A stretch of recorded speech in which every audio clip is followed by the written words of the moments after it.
I'm Pirijak. So if anything, you stop me so that we can interact, ladies and gentlemen. So now I need to welcome you to this professional workshop for competence-based curriculum CBC lesson plan. So in this session, it is designed to equip all the teachers with practical knowledge and skills that is needed for effective planning, delivering, and assessment of lessons under the CBC lesson framework. Now, the shift from the content-based teaching to competence-based learning requires a transformation in one, the mindset, the methodology, and assessment practices. Now, CBC emphasizes learner-centered approaches, practical application of knowledge, as well as integration of values and development of key competencies such as critical thinking, problem solving, creativity, communication, collaboration, as well as entrepreneurship. Now, in this workshop, what are we going to explore? So these are some of the items that we're going to explore in this particular workshop. One, we're going to align lesson objectives with competencies and outcomes. Apart from that one, we're going to design engaging learner-centered activities. Also, we're going to develop appropriate assessment strategies that work and produce results. And then also, we're going to prepare structured and effective CBC lesson plans. So by the end of these sessions, participants, that is you, ladies and gentlemen, you should be confident enough in planning lessons that not only cover content, but also develop real-life skills and competencies in the learners that we're handling. Now, let us now move on from teaching for coverage to teaching for competencies. In the OBC, the outcome-based curriculum, it was more of a coverage of this curriculum rather than inputting the competencies in the learners. So this particular lesson or the CBC lesson plan that we're going to engage in, it will develop competencies in the learners once it is well implemented. Now, this is a structure of how the CBC lesson plan is supposed to appear. Of course, we have the particulars, the normal particulars that we have here for the template. We have the school, where you're supposed to indicate the school. You have the name of the teacher, where you have the name of the teacher here. You have the class. You indicate the class that you're teaching, if it is Form 1, if it is grade 1, if it is grade 2, if it is grade 4, and so on and so forth. Then you're supposed to have the time. Of course, these are just basics that we actually engage into. The subject, the duration, the date, the total enrollment, of course, according to gender, total present according to gender, the subtopic, and then we have the general competencies. So we're going to talk more about these particular parts. So the general competencies, you find them in the syllabus. Then we have the specific competencies which you find in the syllabus. We're going to dive deep more in how we're going to align our writing of the lesson. First things first, let's first discuss, understand the skeleton of the lesson plan that we're supposed to engage into. Now, we have specific competencies, the lesson goal, the rationale, the prior knowledge, references, learning environment. Of course, we have three learning environments. We have the natural environment, the artificial environment, as well as the technological environment. Equally, we have teaching and learning materials that we're supposed to engage. The usual lesson plans, we have the expected standard, which we're going to talk more as we progress. And then this is the outline of the lesson progression. You have the introduction stage, where you have the teacher's part as well as the learner's part, as well as this assessment criteria. Then you also have the lesson development, the exercise or assessment, homework, as well as conclusion. Now, let us talk more on the parts that we have highlighted, because this is a skeleton on how the CBC lesson plan is supposed to appear. Now, what are we supposed to input under each particular part?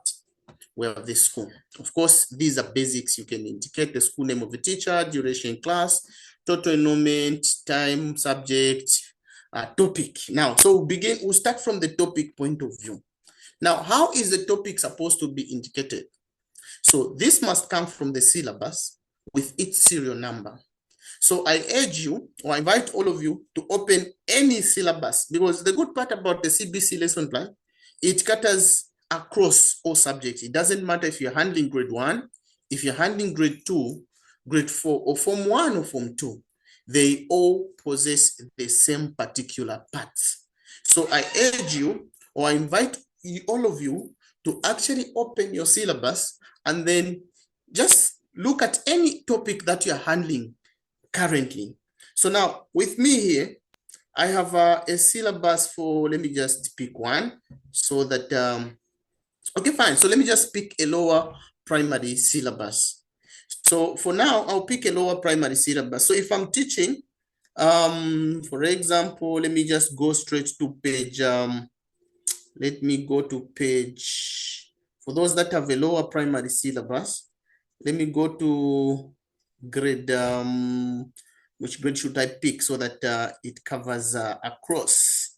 So I'll just pick mathematics and science. You'll find it on page 97 coming down. So it's a grade 1 lesson. Suppose we're handling a grade 1 lesson. So we go to grade 1. So the first topic, which you'll find on 101, on page 101, you will find that it is written Exploring My World, which is 1.1. So the topic is supposed to appear here. It must come from the syllabus with its serial number. So you indicate 1.1 at this particular point.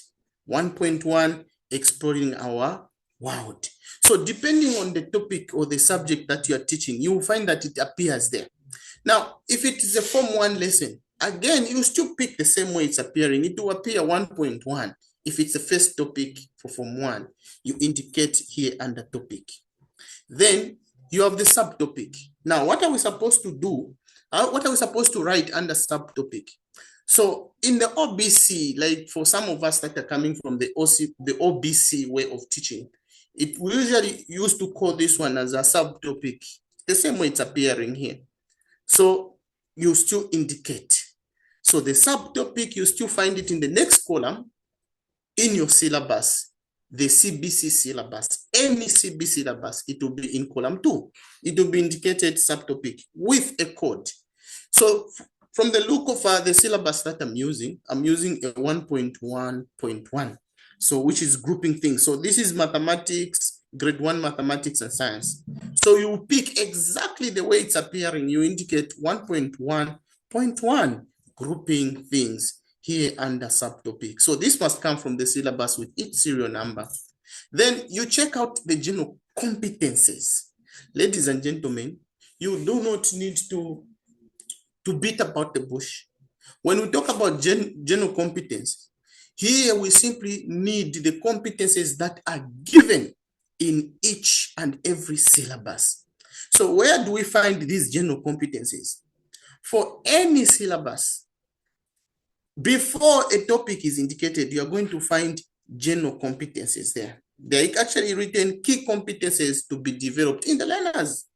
So the heading on top, just before the topics are indicated, are actually introduced to say grade, for example, if we say grade 1, mathematics and science, just before that, on top, you're going to find general competencies. You have the sequence in the first column, you have the competence, as well as the description. What is that general competence all about? So those are the ones that you are going to pick. But how do you pick? That's where the question comes in. How do you pick the general competencies? So we have a number of general competencies. Let me just run through a few number of them that I have that I'm looking at in my syllabus. I have analytical thinking, communication, creativity and innovation. We have collaboration, critical thinking, environmental sustainability, financial literacy, as well as problem solving. So it depends. You select from a list of general competencies that you have from your syllabus. But how do you select? You only select those that are applicable in that particular lesson. Always choose those that are applicable in that particular lesson. You do not need to choose all of them at the go. No, you just pick those that are applicable in that particular lesson. Like, say I'm teaching ordering or sorting. I know for a fact that communication is a must because there'll be need for me to communicate with my learners. So communication is a must. So that's how you select. Analytical thinking is a must because learners are supposed to analyze whatever sorting they are going to encounter. If it's an English lesson, you still need communication there. You still need critical thinking. So that is how we select general competencies. You can pick 3, 4, 5. That is okay, as long as they're in line with the topic that you're teaching. Moving on. Specific competencies. So the specific competencies, again, they are found in the 3rd column in any of the syllabus that you are having. So it's actually well highlighted there, specific competencies. Now, the specific competence equally has a code. So you pick it. In fact, you copy and paste because you're just going to lift from the syllabus. So that is how simple this lesson plan is all about, because you lift from the syllabus and then you plug in your skeleton of your lesson plan that you're given there. So in this case, I'll just pick one that I'm looking at. So it is 1.1.1.1, which says distinguish groups of things according to their characteristics. So you pick in that particular manner. Whatever is written there, you pick the same way it's appearing together with the code that it possesses. That is about specific competence. Then we have lesson goal. Now, how do we handle lesson goal?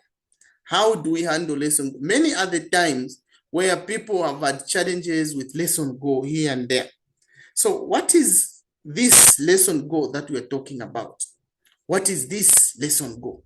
So the lesson goal, ladies and gentlemen, it's different from the lesson goal that maybe you may have been oriented on when it comes to the grid. I know there are points where we talked about making or drafting a grid.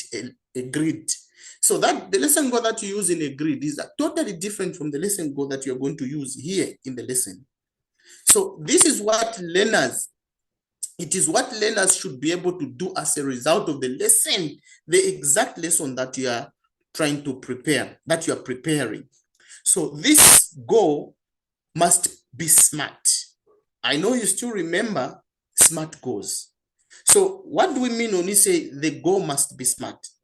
It must be specific, it must be measurable, it must be achievable, it must be relevant, as well as time-bound. SMART. So a lesson goal a teacher is supposed to formulate using the SMART ideas. When we talk about SMART, we mean the lesson goal should be specific. It should be measurable. It should be achievable because we're talking about this lesson goal in this particular lesson. It should be relevant. It should be time-bound, meaning it's supposed to be covered in that specific period of time. So make sure when you're coming up with a lesson goal, it's supposed to be SMART and it's supposed to answer to the specific competence that you're talking about. So this you formulate that as a teacher. At the end of the lesson, what do you want your learners to showcase? What competence are you going to develop in them? That's about the lesson goal. You have to come up with this one. So it will have no code. Why? It's because it's not coming from the syllabus. It has to answer to the specific competence. And also remember, it's supposed to be a SMART goal. It's supposed to be a SMART goal. It's supposed to be specific, measurable, achievable, relevant to the topic, as well as time-bound. Now, let's talk about the rationale. What about the rationale? How do we write the rationale? The rationale is supposed to flow in a certain order or manner. One, it's supposed to indicate the content.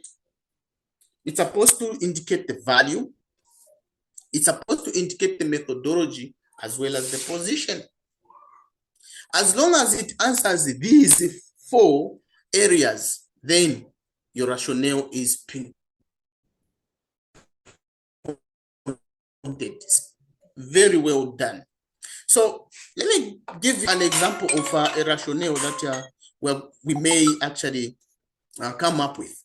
So one of the rationale that we may come up with based on any particular topic or subject, you can mention, of course, this lesson, it's about, let me just pick one so that we talk about something that is tangible from any syllabus. So let me just pick one, a food and nutrition syllabus. I hope I'll manage to come up with one. So this is a Form 1 lesson.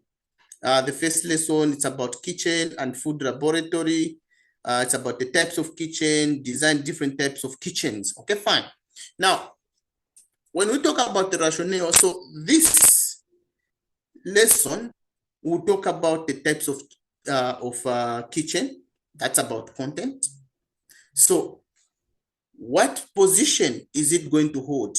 Which position is it going to hold? So it's the first lesson in a series of 5 lessons. That's about position. It's the first lesson in a series of 5 lessons. It will equip, now I'm talking about the value, it will equip learners with knowledge of different types of kitchens.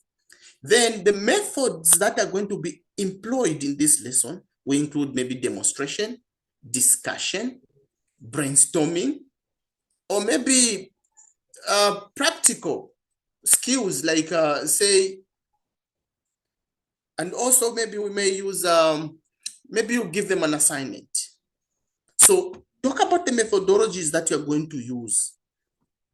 And then it means your rationale is fully fledged. Why? It's because you've talked about the content, you've talked about the value, you've talked about the methodologies you're going to employ, as well as the position of this particular lesson.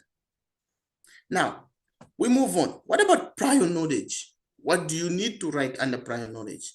So these are expected prior knowledge or skills that a child has, because a child is not viewed as a tabula rasa or an empty slate.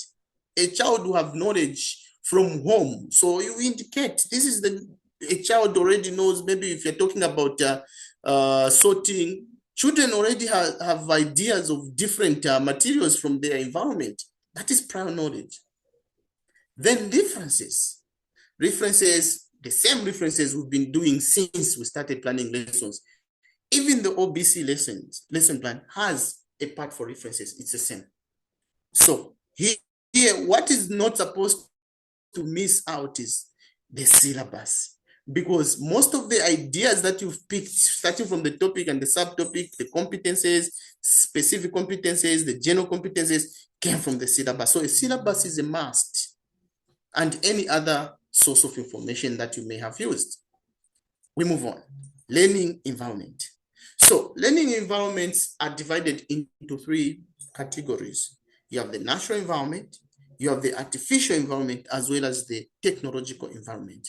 So the CBC is here to embrace the technological environment, because many at the time in the previous curriculum, the technological environment was very much neglected. So technological environment is at play now. Why? It's because most of the learners that we are dealing with currently are living in the technological era. So it is important that the technological environment is at least by all means integrated in the teaching and learning processes under the CBC. Of course, you can use the artificial environment, which is a classroom. You can use the natural environment. Maybe you take a nature walk. You go out with the learners, then you discuss, you talk about the environment, of course, answering to the topic that you're talking about, because you don't just need to take them out every time. No, you only take them out when there's need and when it is necessary to do so. So these environments, yes, they can all appear, all the 3 of them can appear, but it is not a must that all 3 are supposed to be there. What should be a must is that what I feel, my opinion, what I know for a fact is that of course you start with the artificial environment, because there will be need for pupils to either write or do the presentations in a classroom situation. There is need for you to try by all means to use the technological environment. It's not always that they'll go outside, but it is encouraged that learners go out and then connect with the real world.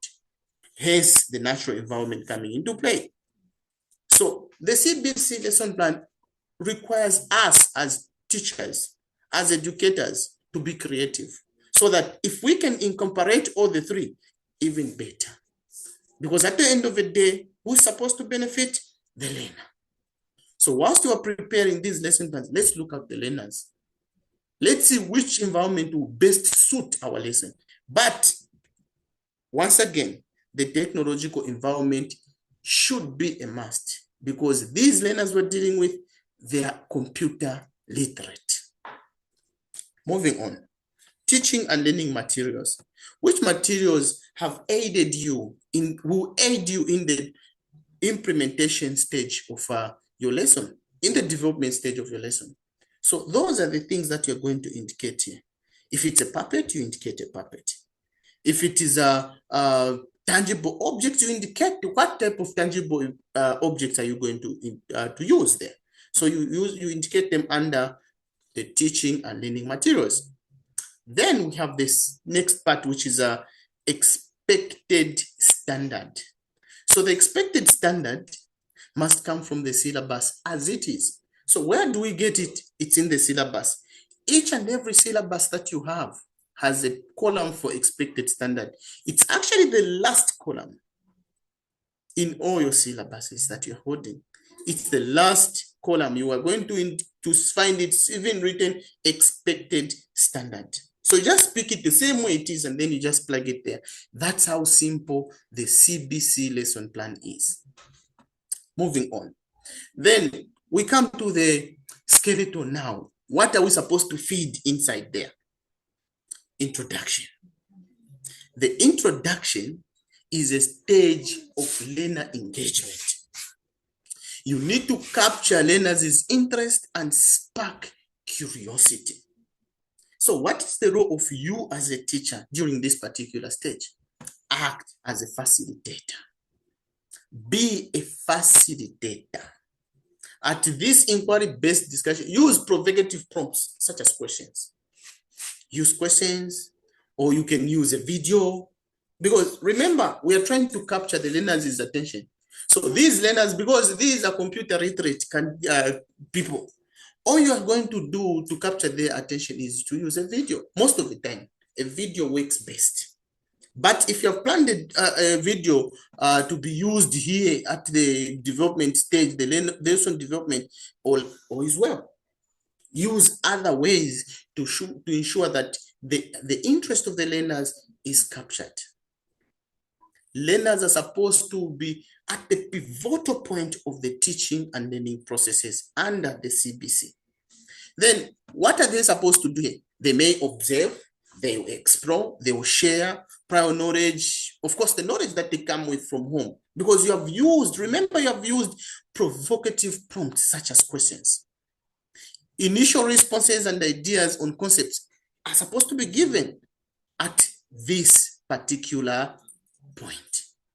Then let's dive deep under this assessment criteria.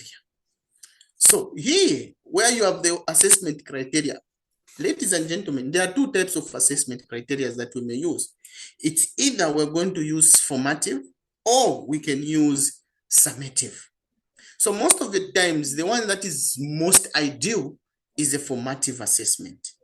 The formative assessment is the type of assessment that is done during the teaching and learning processes. Whilst the summative, coming from the word summary, it's done towards the end of a given topic or lesson, such as tests, end of term tests, end of year examinations. Those are summative. So most of the times here, we would want you to indicate formative assessment. What type of formative assessment? Indicate observation. So there's supposed to be formative assessment, and in brackets observation, because observation is a type of formative assessment, because you're just going to observe. That's how you're going to assess the learners, if at all the lesson is going as planned. Then let's develop. I'll try by all means to run away from these, because these in the first place are the ones that because there are few problems here and there. Develop a lesson in such a way that learners are at the center of the teaching and learning process. So what are you supposed to do as a teacher? Don't forget, you are a facilitator in this program. You support learners through activities, ensure access to learning materials and learning environment. Apart from that one, you can monitor group interaction. Say you put them in groups, because group work is a pivotal point of the teaching and learning process under the CBC. Monitor groups interactions and encourage reasoning and critical thinking. Meaning a teacher is supposed to be mobile, be vigilant, be encouraging, and let learners enjoy the lesson. Offer constructive feedback. Acknowledge learners' achievements. Give them feedback. Very good. Yes, John, very good. That's what you do. Assess learners' learning progress. So what are the learners going to do? Participate in outdoor or indoor activities. Let them do presentations. Let them report. Let them discuss in groups. Working individually or collaboratively in group to analyze or justify issues. Let them be there. Let them do presentations. That way, it will show that the lesson is a CBC, is going the CBC way. Now, what observation criteria are you going to use? Of course, it will be formative.